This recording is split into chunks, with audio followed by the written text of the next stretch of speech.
Hi, in this video I'm going to talk about eigenvalues, what they are, how we find them, and then I'm going to finish with talking about how that relates to factor analysis, specifically in the context of maybe exploratory factor analysis. So, to start off with, let's look at what are eigenvalues. They're really a mathematical product, not product in the sense of multiplication, but a thing we find mathematically using arithmetic with matrices and vectors. Here, for example, we have this matrix A. We're just going to look at that particular one here.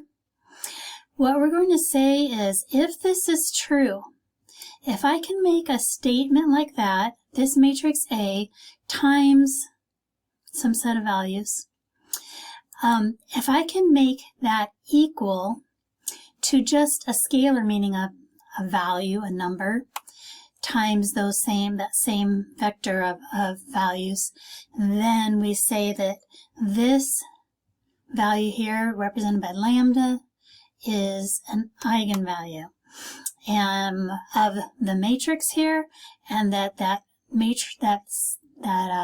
vector x is an eigenvector of the matrix A. Okay, that may not make sense to you, or it may, depending on how strong your math skills are, but we're going to go through some examples and things to hopefully try to clarify that a little bit. For example, here's that same matrix A. It turns out that if I multiply this matrix A times this vector, these values here, okay, I get the exact same thing as if I multiply that vector just by the number 3.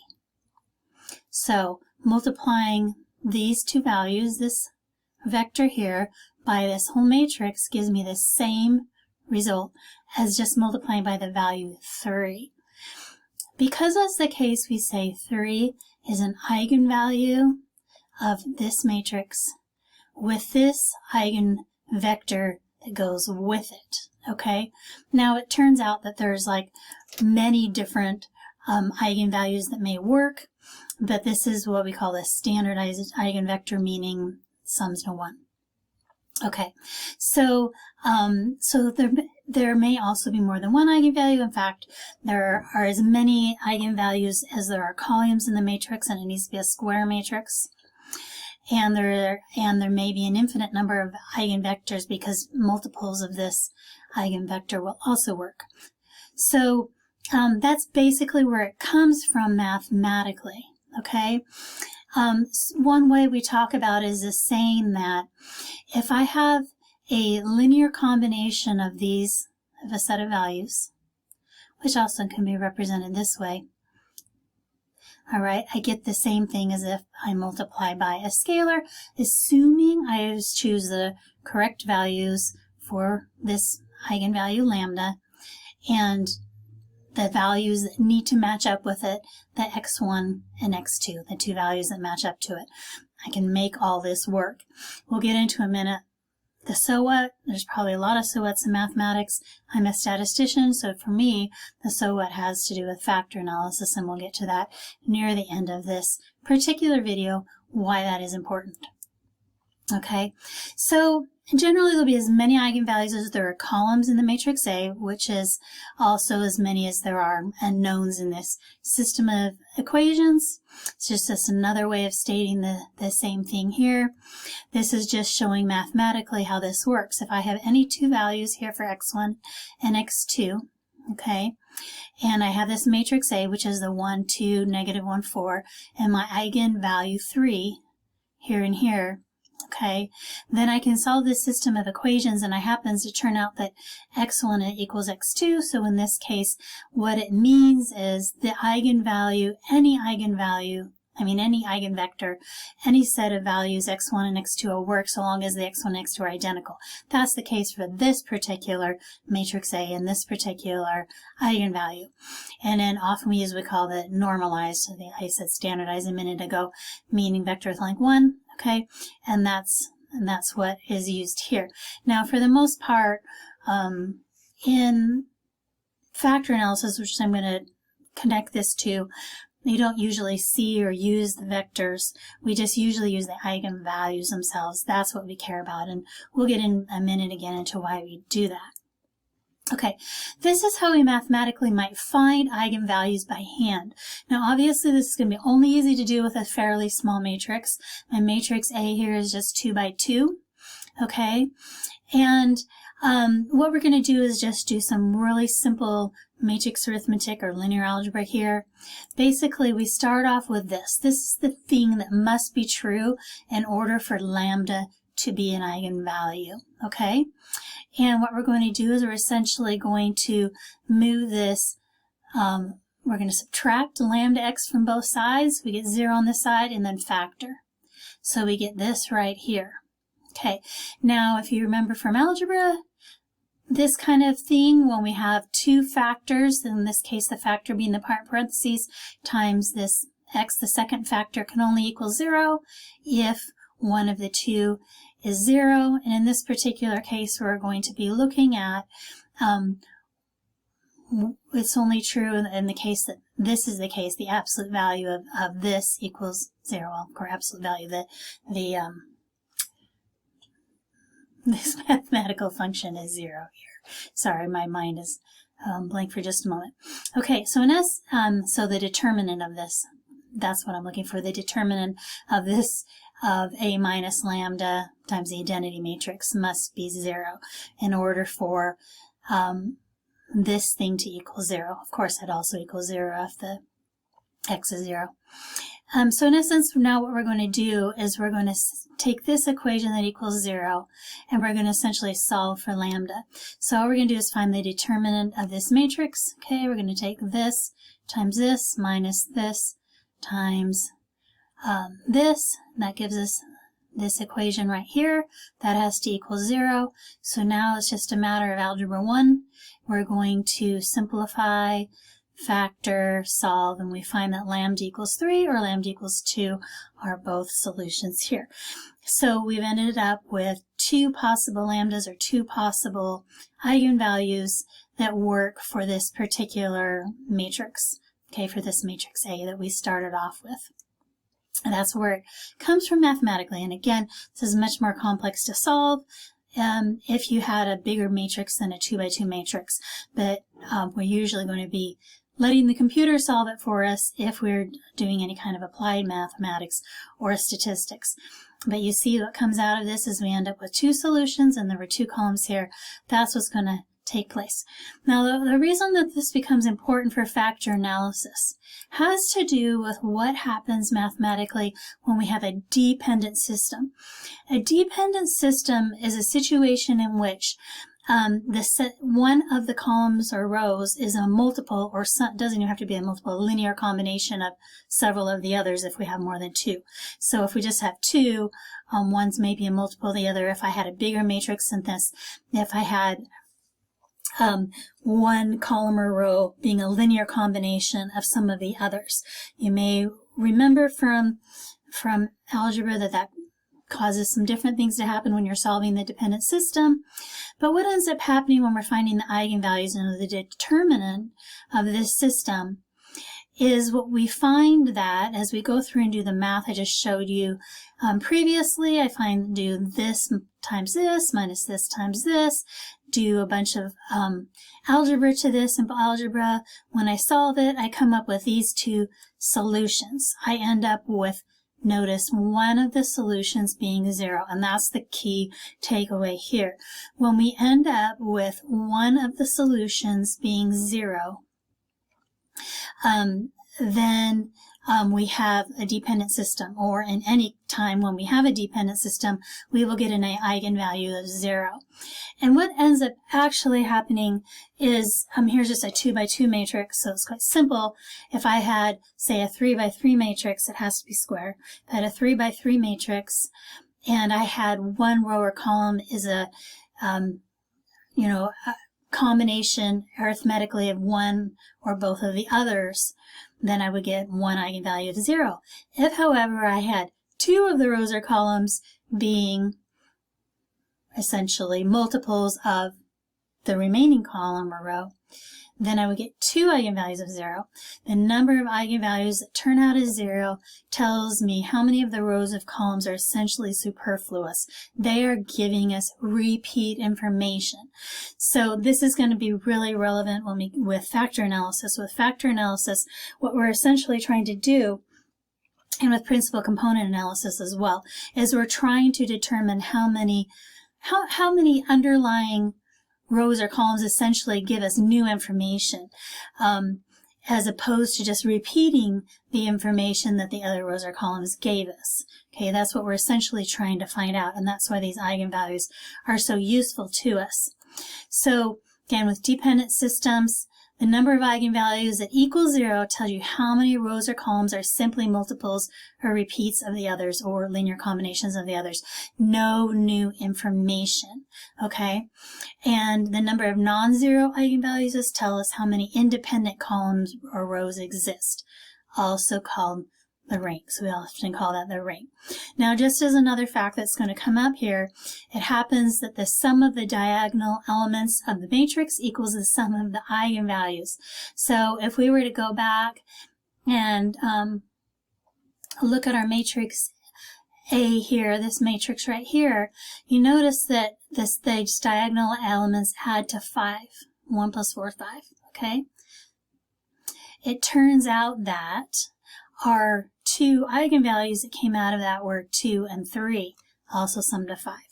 That's a feature that will always happen the way the math is done here. It always happens. It's a provable thing. So we'll have the same number of eigenvalues as the number of columns, although theoretically we could have repeats. And some of them could be 0, and the sum of the eigenvalues equals the sum of the diagonal elements.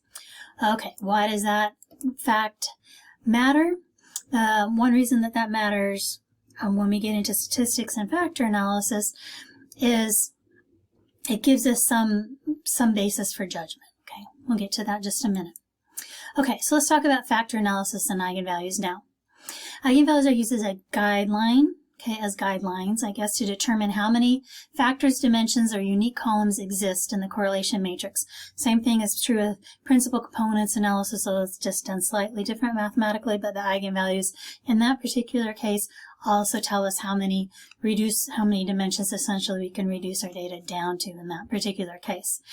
And the theory behind it is this, okay? If I only have one non-zero eigenvalue, okay, so it doesn't matter what size my correlation, we're going to use a correlation matrix in this case. We must have it must be square, and correlation matrix will be square to find out the eigenvalue. So we use the correlation matrix from the data, not the original data. And so however many essentially variables you have, or items, whatever you want to call them, you have, will determine how many rows and columns this square correlation matrix has, right? Now, if it turns out that my data is unidimensional, then what will happen if it's perfectly unidimensional? This doesn't happen in reality, but if it were perfectly unidimensional, in other words, measuring only one thing, then what will end up happening is I'll get one non-zero eigenvalue and all the rest will be 0. Okay? Now again, think about a correlation matrix. What's on the diagonal? Always ones. Okay, so there'll be as many ones on the diagonal as there are number of variables or items. So if I've got 12 variables included here in this correlation matrix, I'm going to have 12 ones on the diagonal. That sums to, 12 ones sums to 12, so my eigenvalues will sum to 12. So in a case that I had 12 variables that all measured exactly the same thing, exactly, with no measurement error, okay, then what would happen is I'd have one eigenvalue equals 12, and 11 eigenvalues that equals 0. That would be the extreme of what would happen, okay? And the reason that would happen is because theoretically, if you think about with factor analysis, let's say I have 12 questions on a survey, and they're all supposed to be measuring self-esteem.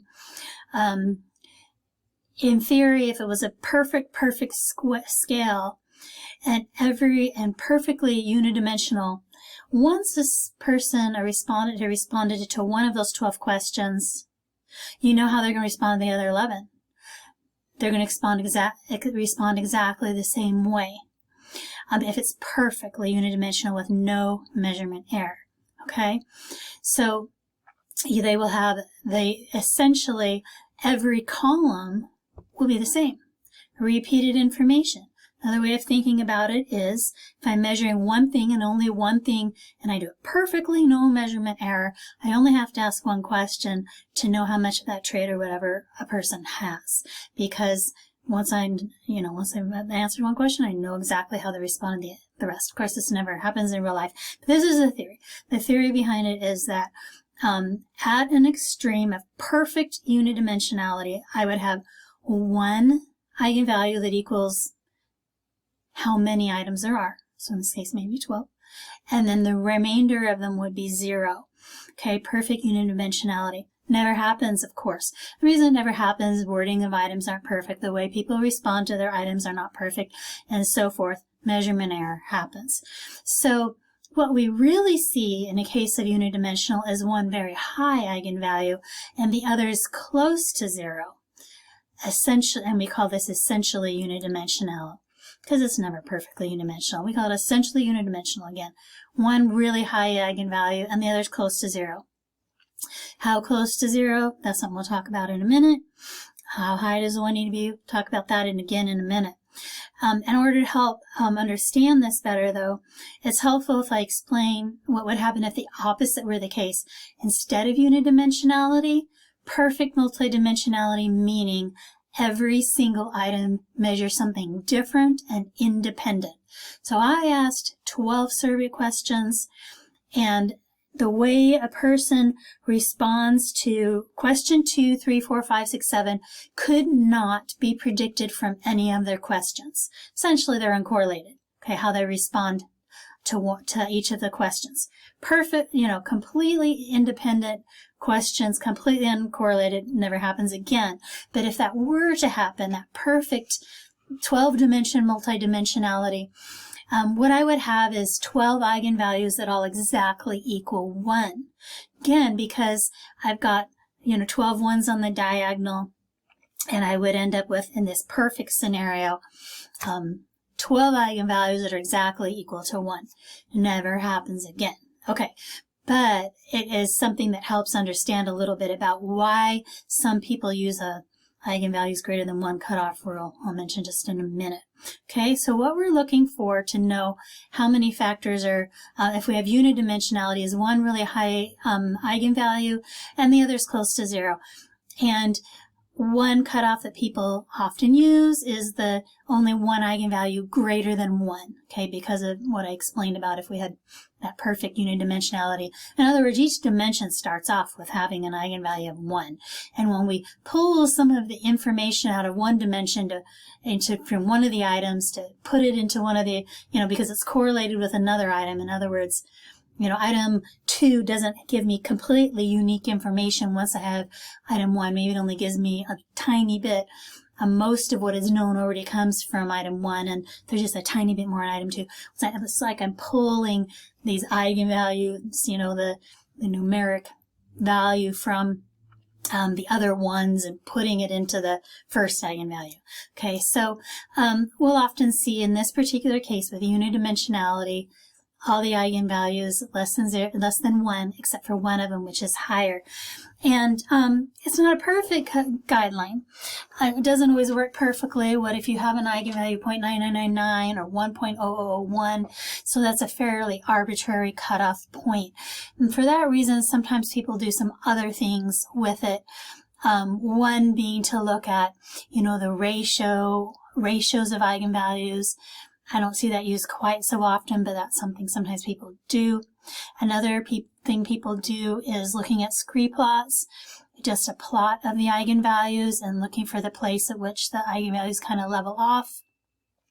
There's various guidelines like that, and what's considered probably the best option, looking at parallel analysis, which basically looks at, what would have happened if we did have so many dimensions, what would the eigenvalues look like, and so forth with this data. So, so kind of another approach to it, all based on eigenvalues. in the end, I'll tell you as a statistician, use these as guidelines to get started, but the number of dimensions you decide you have in the end should be meaningful. All of them should be interpretable. It should make sense. If it doesn't, then don't go just off of the eigenvalues.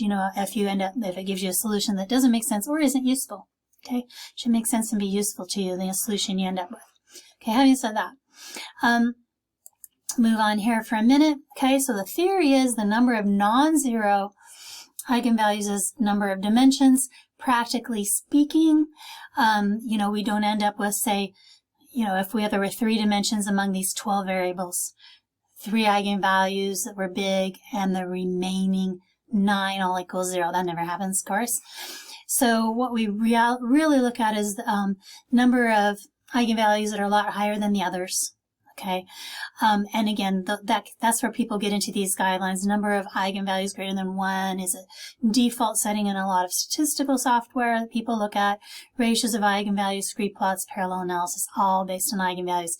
Again, I recommend that you use these as starting points to think about, but use your brain and end up with a solution that, in terms of number of factors you end up with, that makes some sense and is useful to you. One thing that happens a lot with number of eigenvalues greater than 1 is you end up with too many dimensions to really be useful to you. And so often that's too many. I see that happen more often than the reverse happening. Okay, so now let's go through an example or two. Real simple example. Let's suppose I have this matrix here. This is based on some fictional data here. And we've got correlations among 4 items from this scale. And I picked out 4 items that were all in a factor analysis loaded highly on the same factor. They all are correlated with each other. And you see these are all positively correlated with each other to a reasonable degree. Okay? Turns out with this particular correlation matrix, these 4, from just these 4 items, I just did 4 to make it simple, I ended up with these eigenvalues. You can see that I have 2.21 is the highest, quite a bit greater than 1. These are all definitely less than 1. This is a case where just looking at the eigenvalues, even using that greater than 1 rule, it's pretty clear there's 1 dimension here. This is an example of like essentially unidimensional. Perfect unidimensionality, this would equal 4, and these would all equal 0. Never happens, never even comes close to happening. So that's what we end up seeing here, okay? That's what a really strong case for unidimensionality could look like. Now you may get a case for unidimensionality where, and more often will, where, the highest one, less than 1 is in the 0.9s somewhere. That's very common as well. You just have to make sure what you're looking at is a reasonable solution. So that's typically the kind of thing that happens. Notice these 4 values do sum perfectly to 4. Okay, here's another example. This particular example, I really have, you can see in the eigenvalues here, 2 of them greater than 1 and 2 of them quite a bit less than 1. And these, well, I didn't check whether they sum exactly to 4. There may be rounding different slightly in this particular case. But what you're going to see here, if you look at it closely, is the last 2 items, 7 and 11, they positively correlate with each other, okay? The first 2 items positively correlate with each other, and the others, either there's a negative correlation, and you could say something's on the same dimension but in negative direction. I'm not going to get into that here.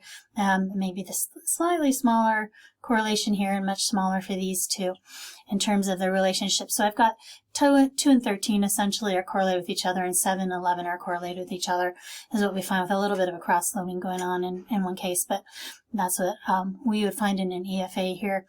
But this is what you essentially would see for a case where you've got 2 dimensions going on.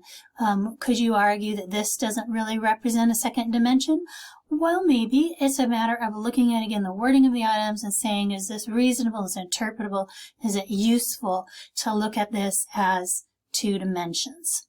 So that's it. That's the end of my video here on what eigenvalues are, how to find them, and how it relates to factor analysis.